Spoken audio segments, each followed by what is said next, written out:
Chers auditeurs, Dear listeners, bonjour. welcome in Comme d'Archi Podcast Season 3 Saison 3, dans le monde fascinant des architectes. and in the architectural projects. Je suis Anne-Charlotte Deponte, passionnée d'architecture et docteur des universités en histoire de l'archi. I am one of the spokespersons of Anne-Charlotte, who is a PhD in architecture history. Merci Thank you d'être avec moi aujourd'hui. to be with us today. Et And maintenant, now, lundi en français, place au talent. and Wednesday, let's talk projects. In English, of course.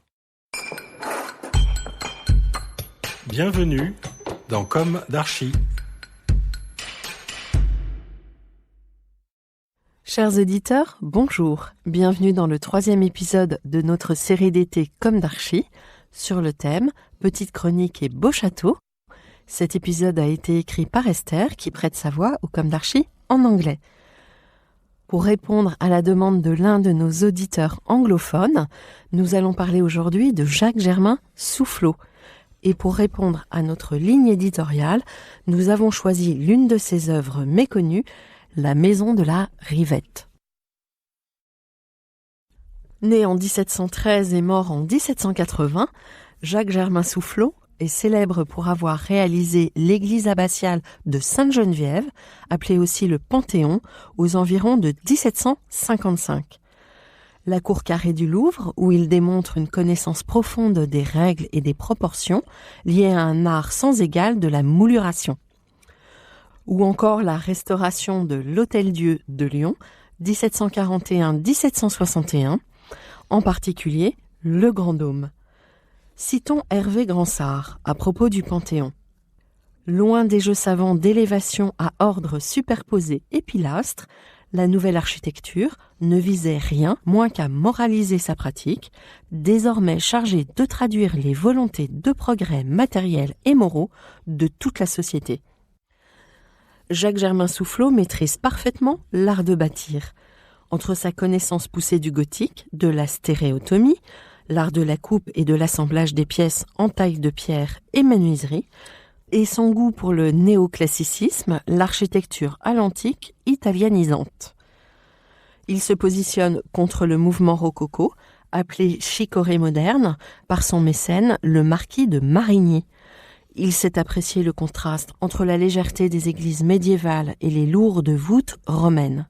Il affiche aussi une certaine appétence pour la verticalité, notamment les tours-lanternes, caractéristiques de certaines cathédrales gothiques. C'est une tour s'élevant, dans certaines églises, au-dessus de la croisée du transept et comportant des ouvertures par lesquelles la lumière peut pénétrer l'édifice. Toutes ces influences se retrouvent dans la Maison de la Rivette, château intime réalisé pour le tireur d'or lyonnais Jean-Baptiste Pitrat. Selon Gilbert Garde, le citadin n'est jamais si bien en ville que lorsqu'il est à la campagne.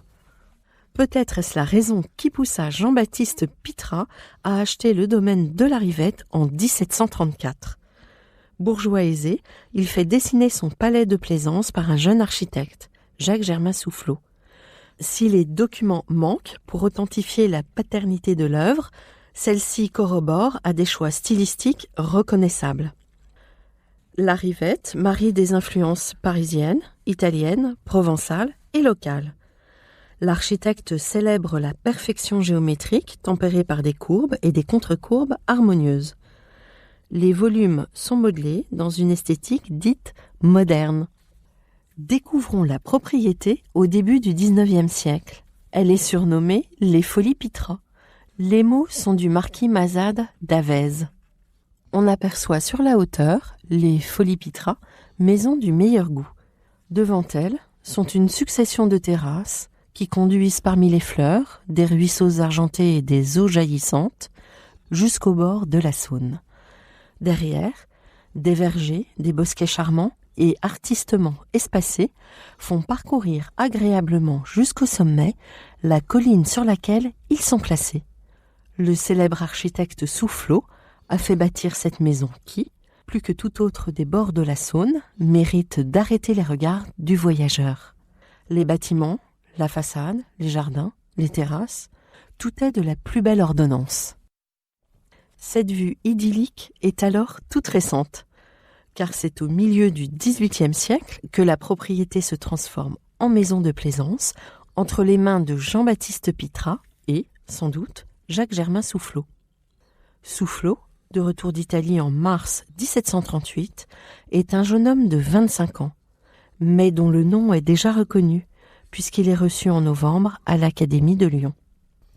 À la Rivette, l'architecte conçoit une maison de maître, précédée d'un vaste perron, 2 chapelles, une orangerie, des communs et bâtiments de ferme, et une décoration hydraulique qui habille les jardins en terrasse et escaliers successifs dits à l'italienne. Cet aménagement est rendu nécessaire par la déclivité qui mène depuis la maison principale jusqu'à la Saône en contrebas. Mais il est aussi recherché. En effet, le haut mur de la terrasse supérieure est construit à l'endroit le plus abrupt. La maison, située sur le terre-plein mi-naturel mi-artificiel, est orientée est-ouest, afin de profiter de la meilleure vue sur le Val de Saône. Selon un principe baroque italien, elle est assise presque au bord du vide, placée pour être vue de bas en haut. L'architecture recherche le pittoresque et épouse la topographie.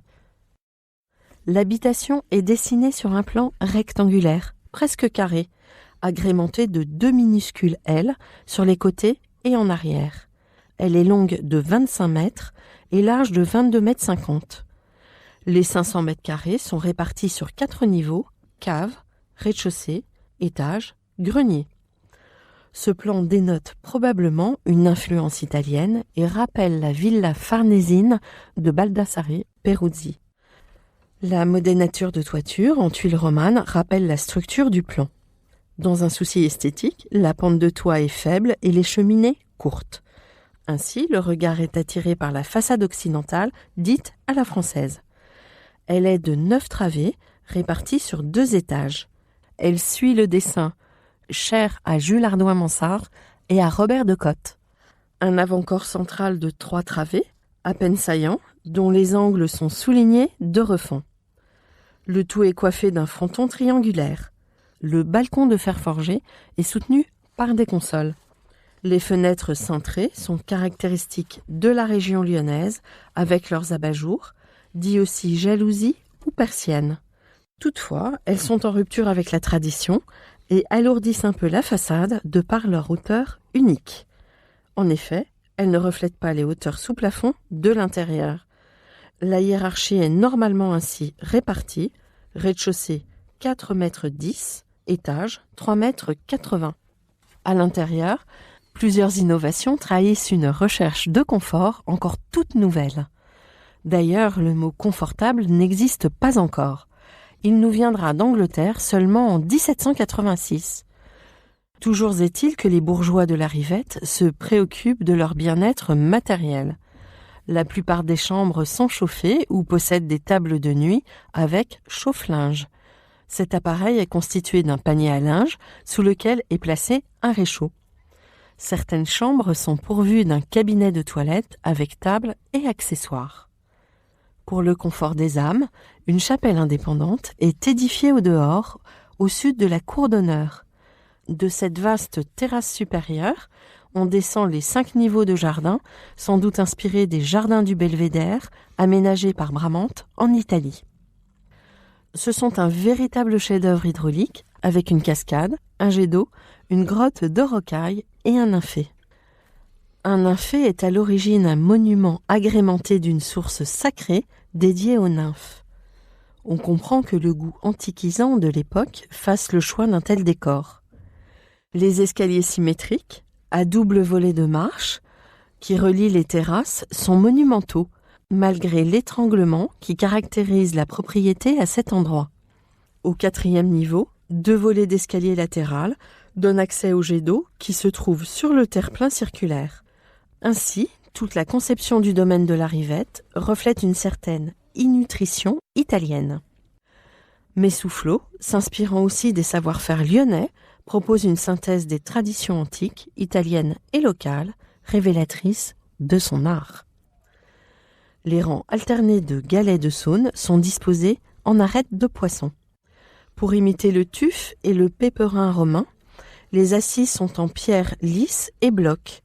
Le travail de la pierre, tour à tour polie ou rocailleuse, rappelle la villa Garzoni. Chaque matériau a sa propre teinte, tout en variation de gris, blanc et beige. Le temps a depuis effacé les nuances. Le contraste de la pureté presque austère des volumes et du décor à la mode, fait de courbes et de contre-courbes, donne tout son pittoresque à la Rivette. En 1920, la Rivette sert de maison diocésaine de retraite. Elle est rachetée en 1972 par les Hospices civils de Lyon, ceux-là même dont dépendait jusqu'en 2011 un autre chef-d'œuvre néoclassique de Jacques-Germain Soufflot, l'Hôtel-Dieu de Lyon. Aujourd'hui, beaucoup de ces châteaux bourgeois, intimes, ces maisons des champs ont disparu, faute de moyens, d'entretien ou encore d'intérêt public. La question de leur conservation se posait déjà en 1922 lorsque M. Roville écrivait « On inventorie toutes les pierres de la ville. Il n'est pas une porte qui ne soit décrite, une maison dont on ne sache l'histoire. La gravure a restitué l'ancien aspect de nos places et de nos rues. La photographie en conserve l'aspect présent.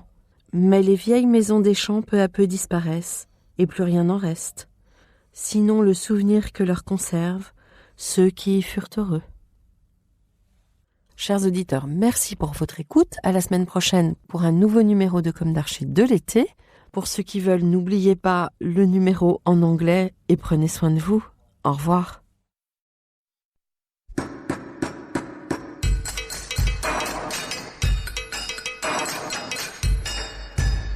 Chers auditeurs, merci pour votre écoute. Merci à Julien Rebourg, réalisateur, qui nous accompagne sur la partie son. N'oubliez pas de retrouver nos sujets en avant-première sur Instagram à l'adresse @comdarchipodcast. Si vous aimez ce podcast, favorisez sa diffusion en lui donnant 5 étoiles sur Apple Podcast, plus un petit commentaire, ou sur votre plateforme de podcast favorite. Et surtout, abonnez-vous pour écouter tous nos épisodes gratuitement. À bientôt, et d'ici là, prenez soin de vous.